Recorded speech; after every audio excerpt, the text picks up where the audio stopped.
Hello सेवा नमस्कार सम्पूर्णलाई। आज चाहिँ फेरि पनि एउटा भिडियो बनाउन त भनेर टक्क कामको बेलामा भिडियो बनाइरहेको छु। अब के विषयमा बोल्ला भनेर फेरि सबैले सोच्लान् हैन, त्यस्तो विषय त खासै केही पनि छैन।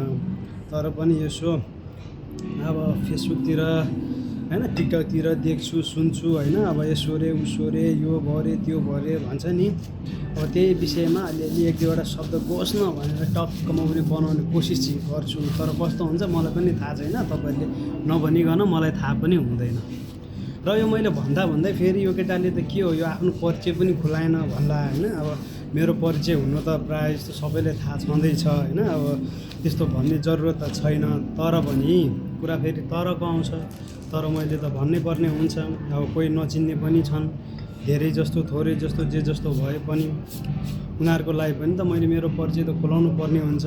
मेरो परिचय चाहिँ मिन बहादुर थामी हो हैन, मेरो नाम। अब अरू सबै खुलाउन चाहेन, त्यो खुलाउनको लागि मलाई फलो गर्नुपर्ने हुन्छ। मेरो अब यो भिडियोलाई कमेन्ट अब के कस्तो हुन्छ हैन, त्यो अनुसारले गर्नुपर्ने हुन्छ।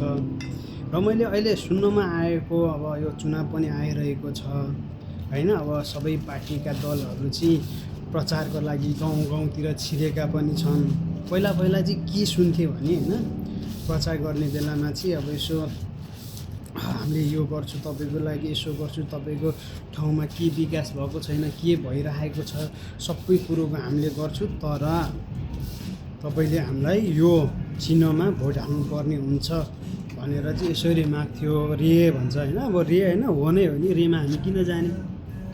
र दोस्रो कुरा भयो, अहिले चाहिँ के भइरहेछ भन्छ भने उनीहरूले पार्टीहरूले अहिले भोट माग्नको लागि चाहिँ बुढाबुढीहरूलाई चाहिँ यो चिन्हमा चाहिँ यदि भोट हालेन भने चाहिँ वृद्धा भत्ता चाहिँ हामी खोज्नेछौँ, अर्को महिनादेखि नदिने भन्ने यस्तो कुरा चाहिँ गरेको छ भनेर अहिले सामाजिक सञ्जालमा धेरै नै भाइरल भएको छ। तर म के भन्छु भने हैन, उनीहरूले पनि आफ्नो पर्सनल त दिएको होइन जस्तो मलाई लाग्छ, हुँदो पनि होइन। त्यही कारण यस्तो कुरामा आएर चाहिँ हुन्छ हस् त्यतिखेर भन्नु, तर भोट हाल्ने बेलामा चाहिँ ड्याम्म पारेर नयाँ अनुहार जो छ, नयाँ अनुहारका जो चिन्ह छन् त्यसमा चाहिँ ढ्याप्प पारेर दिने हो। र नयाँ जेनेरेसनलाई चाहिँ एकताल मौका दिनैपर्छ तपाईँ हामीले। यति भन्दै म यहाँबाट बिदा हुन चाहन्छु। हस्त, जय नेपाल।